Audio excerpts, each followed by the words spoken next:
Alrighty, welcome everybody. Welcome to the 13th episode of the Spin Zone. And tonight, once again, it's just me hosting the show. My co-host is nowhere to be found.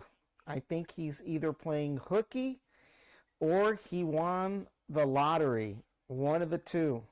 And if he won the lottery, I don't think he's telling me. But anyway, so yes, this Sunday, which was yesterday, the Dallas Cowboys played against the Chicago Bears in Chicago. And it was quite a game, but unfortunately, it did not go the boys' way as we expected. So tonight, we're going to go through the torture one more time and go through the highlights of the game. So for those of you that want to comment and chime in tonight, the comment lines are open, and we are broadcasting across Facebook, YouTube, Rumble, and X.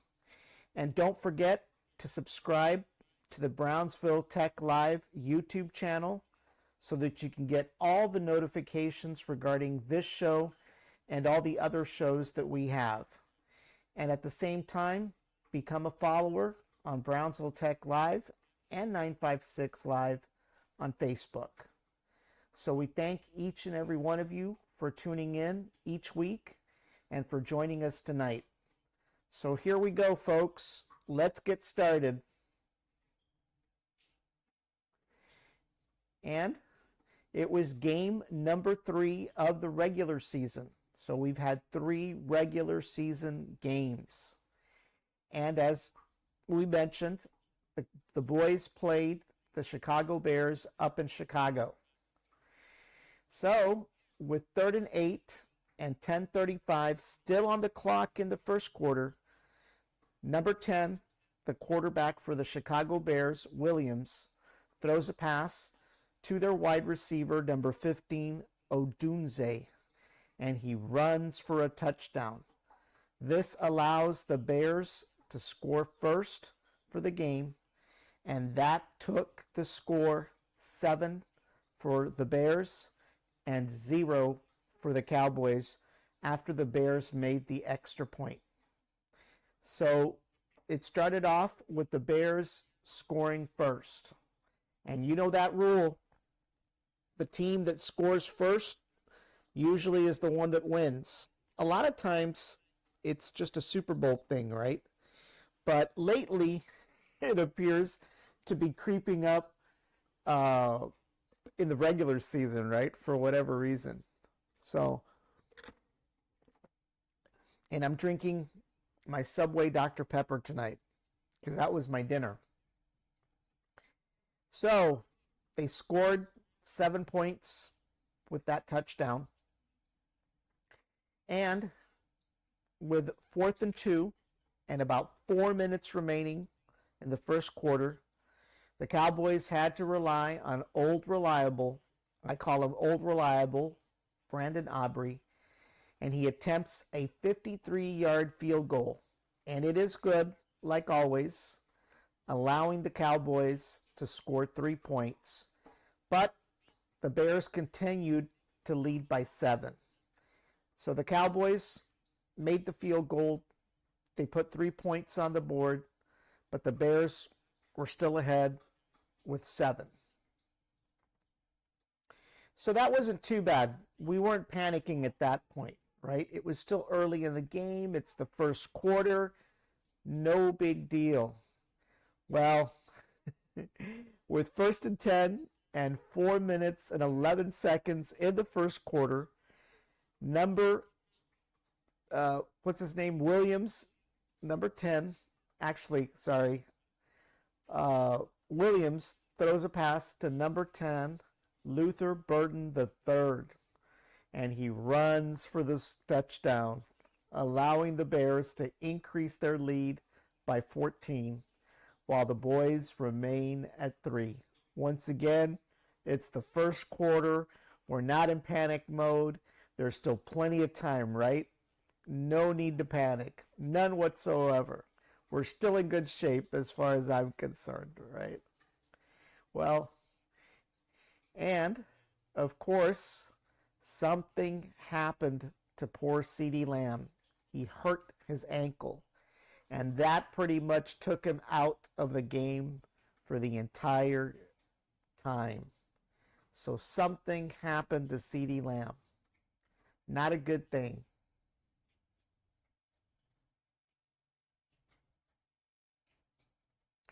With 4th and 8th and 13 minutes in the second quarter, once again, the boys rely on old, reliable Brandon Aubrey as he attempts a 33-yard field goal. And once again, that powerful leg makes it happen. That allows Dallas to add 3 more points for a total of 6, while the Bears continue to lead by 14. Once again, it wasn't panic mode. It was still early. The game is close. The score is close. We've got old reliable coming to save the day. So we're still not in panic mode at this point. None whatsoever.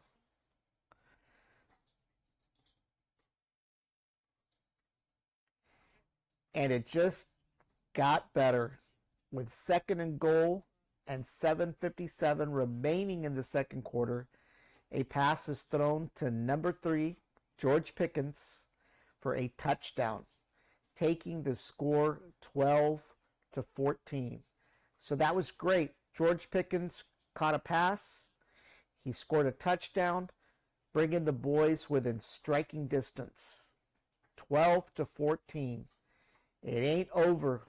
It ain't over. And thank God for George Pickens. We were still in good shape.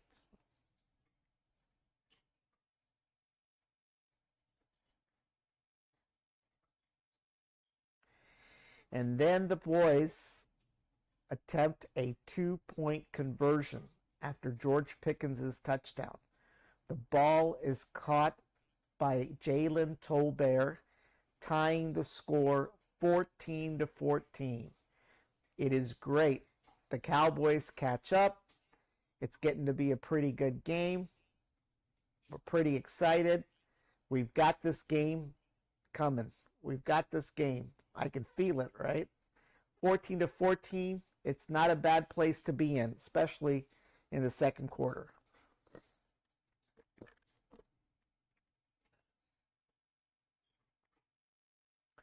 Well, at 4th and 10 and 4 minutes still in the second quarter, the Bears attempt a 30-yard field goal, and they make it. So that takes Chicago to take the lead once again, 17 to Dallas 14.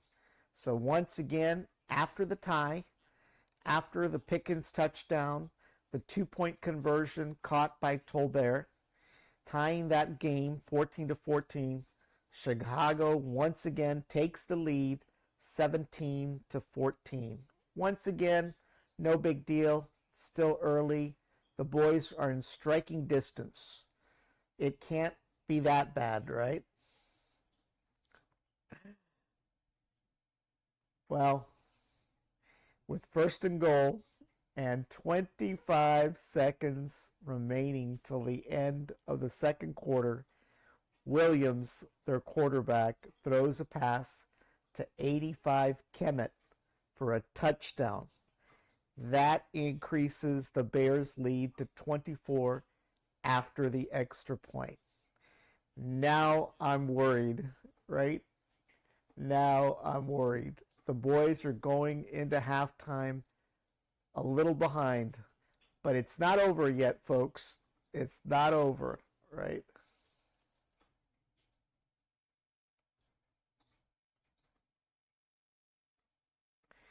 And it just got worse with 4th and goal and less than 9 seconds in the third quarter. Williams throws another pass, this time to number 2, DJ Moore, for a touchdown, increasing Chicago's lead 31 after the extra point, with Dallas still at 14. Now I'm worried. This is not good. We're headed into the fourth quarter and we're way behind.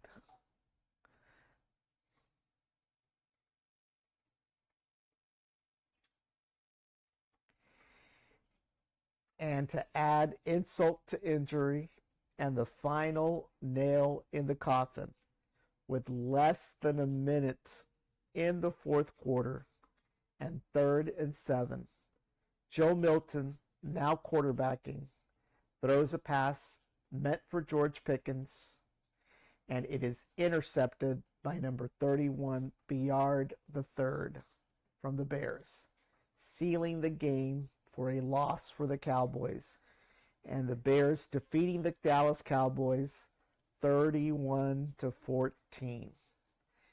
It was not a good third and fourth quarter, that's for sure. So the Dallas Cowboys lose to Chicago 31-14. It was disappointing, but there's always the next game, right? And of course, what is the next game? Well, we're going to meet up with the Green Bay Packers. I think it's a home game. I believe it's a home game. Maybe it's at Lambeau Field. But that's Sunday, September 28th. We're meeting up with the Green Bay Packers. And of course, it is the first time to meet up with Micah Parsons. I think he's playing, or maybe not. He may not be playing because remember he got traded and then they found out he was injured. So if anybody out there knows if Micah Parsons is playing with the Packers on the 28th, please let us know, because that will be the most watched game, I think, of the entire season, right? It will either vindicate Jerry Jones's decision or not, right? So that game is coming up on September 28th at 7:20 p.m. And then on October 5th, we're going to meet up with the Jets. Jaime, you're on. I need an explanation. What explanation? We lost. There's no explanation. But the big question, Jaime, is will Micah Parsons play on the 29th? Is it 28th or 20? Oh, it's the 28th against the Cowboys. That is the big question. It is the day that either Jerry Jones gets vindicated for his decision or gets beat up quite a bit for his decision. The Bears really, I even choose you guys to win. So did we. We expected to win. This was not good. You know, I mean, when they tied that 14-14, I felt pretty good, but then everything went downhill after that. So, pretty disappointed. I will say that. It was hard to watch the game a second time around because, as you know, I watch it live and then I have to watch it again to come up with the highlights, right? So, it was torturous. No doubt about it. Where's Steve? You know? Where's Steve? I haven't seen him in like 4 days. Haven't heard from him in 4 days. I don't know whether he's alive or not, whether he won the lottery. I have no idea. But I've had to do all the shows for the last 3 days by myself. I think he won the lottery. He's just not telling us, you know? Well, on the 6th of October, the 5th of October, they play the New York Jets. And then the Carolina Panthers on the 12th. And then Washington on the 18th. And then, I know, Jaime, you're just counting the days. They meet up with your Denver Broncos. That is the 26th on a Sunday in the afternoon at 3:25. I believe at Mile High Stadium, right? I think that's the name of the stadium for the Broncos. Yeah. So I know you're getting excited about that game, right? So I know that's the biggest game that you're looking forward to. So that's going to happen once again on the 26th. Is it the 26th or the 28th? I can't tell. Go Broncos. Game is in Denver. I know. I feel bad for the boys. Their lungs are going to be hurting. But more those poor cheerleaders. They're not going to be able to breathe. Van a tener frío estas pobrecitas. You know. And then on November 3rd, they meet up with the Arizona Cardinals. And then they go and meet up with Las Vegas, the Raiders, on the 17th. And then on the 23rd, they meet up once again with Philadelphia. Hopefully, revenge time for the Cowboys after that loss. And then it is the Chiefs on the 27th, Thanksgiving. No, sorry. No, it is. The Kansas City Chiefs, they meet up on Thanksgiving Day. So the Thanksgiving Day game is going to be between Dallas and the Kansas City Chiefs. So it'll be Dak against Patrick Mahomes. And then on December 4th, they meet up with Detroit, followed by Minnesota on the 14th, the LA Chargers on the 21st, and they play the Commanders once again on Christmas Day, December 25th. And then the last game will be, once again, with the New York Giants on January 4th. So that is the entire season in a nutshell. So, like I said, the next game will be very interesting. Green Bay beat the Raiders and beat the Chiefs. Yeah, with the way the Chiefs have been playing lately, and I don't know if they won yesterday, but they haven't been playing very well. So hopefully it should be a good game, right? They should be able to beat the Raiders. They should be able to beat the Chiefs, right? And they should be able to beat the Chargers, right? For God's sakes, you know. So it'll be interesting. And of course, New York at the end of the year needs another whipping, right? So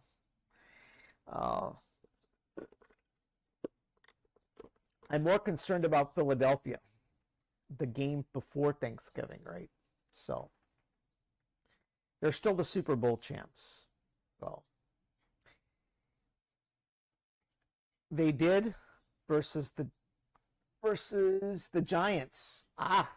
So the Chiefs did win yesterday.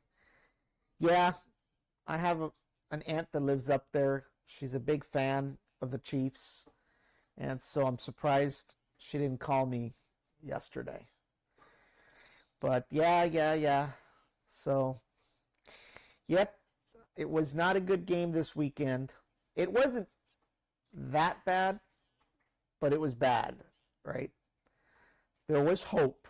There was hope.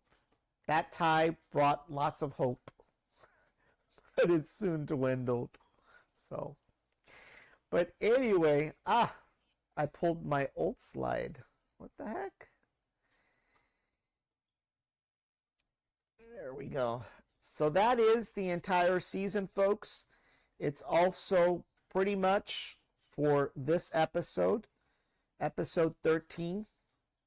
We'll be back next week with episode number 14.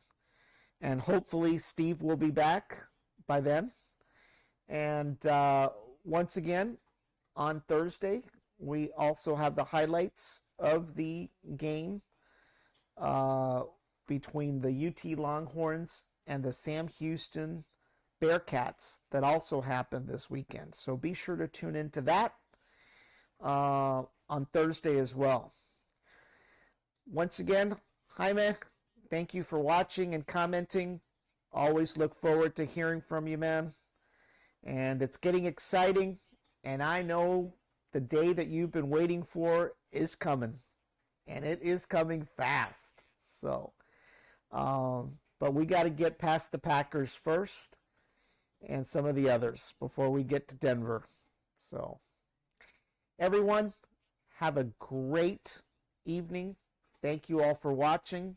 Once again, don't forget, subscribe to our YouTube channel, BrownsvilleTechLive.com. Sorry, Brownsville Tech Live. When you do that, you can go over and get notifications of this show and all the other shows. And if you're a follower on Facebook, go out there, like or follow Brownsville Tech Live and 956 Live as well. So be sure to do that. We appreciate everyone that tunes in each and every week. And we will see you next week. Have a great evening, everybody. Good night.